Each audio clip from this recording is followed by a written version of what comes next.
So I was getting beat up in school, I was getting bullied, and I was getting beat up. Like, bully, not always physical, but I got beat up multiple times.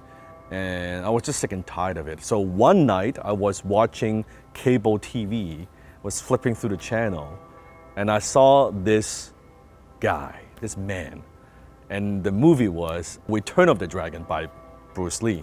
And if you're a Bruce Lee fan, if you ever watched that movie, you know it was Bruce Lee, a man who couldn't speak a word of English, went to Rome to help the restaurant owner. And he was there. At first, people was like, "Who is this guy dressed in like Chinese uniform, very traditional, and couldn't speak and looks kind of dorky and dumb." And before you know it, halfway to the movie, he was doing nunchuck and kicking everyone's ass, and at the end, and fought with Chuck Norris and then beat Chuck Norris. And I was like, oh my God, I found my hero. From that moment, you know what, I want to be like Bruce Lee. I want to learn martial arts. So back then near my house, there was a karate school, kind of like Taekwondo school. And I joined the class, and I was taking the class. I was practicing, I was stretching, I was practicing my stuff. Every day I was obsessed. I mean, I would practice 3-4 hours every day because I was so skinny. I was 105 pounds, but then I would do my push-up and workout and started gaining a little bit of muscles. So after I was training for about 6 months or so. Now, if you ever done any martial art, you know after you practice martial art, you develop this natural self-confidence, not cockiness, but you develop this natural self-confidence. So I was walking around now, I was no longer like this, more like, okay, right? You could kind of take care of yourself. So I was doing that, and I guess maybe I always have a teacher's heart. Other kids would start asking me, "Oh, what are you doing?" And I would show them different move. And as I was showing them different move, other kids would see it and say, "Oh, this is cool. Like, what are you doing?" I said, "Well, Chinese Kung Fu, man." Right? So I was showing them different things right there upstairs. Every single lunch, I would eat it for about 5-10 minutes, eat a sandwich. The rest of the lunch, I was teaching. I was teaching them martial art right here, right there at that second floor, every single day. And I loved it. Not because I was teaching them how to hurt people or even how to defend themselves, but I noticed when the kids that I was teaching, even my martial art wasn't particularly that good back then, I could see them transforming, that they become just more confident and they become a better version of themselves. And I love seeing people just transform like that. And that's why until this day, I see myself as a teacher first, as an entrepreneur second. I love teaching. Some people like to golf, some people like to fish, and that's all cool. I have zero interest in that. I love to teach. I want, when I die, on my grave stone, great teacher.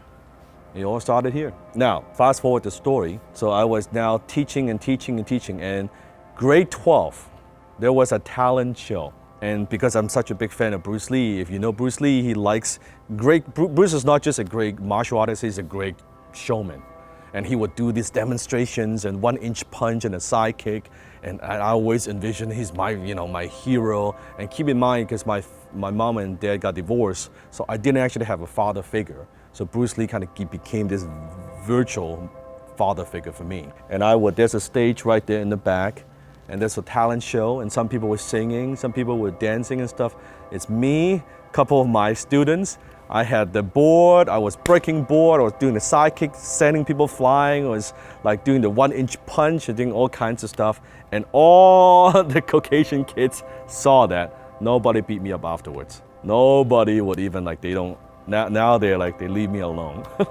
It's kind of interesting thinking about it. You got to keep in mind, talent show, everybody's singing, everybody's doing different things. Suddenly I walked up and I was trying to imitate like Bruce, right? So I would talk like him. I would be like, Chinese Kung Fu, and I was talking about karate, and a karate punch is like this, right?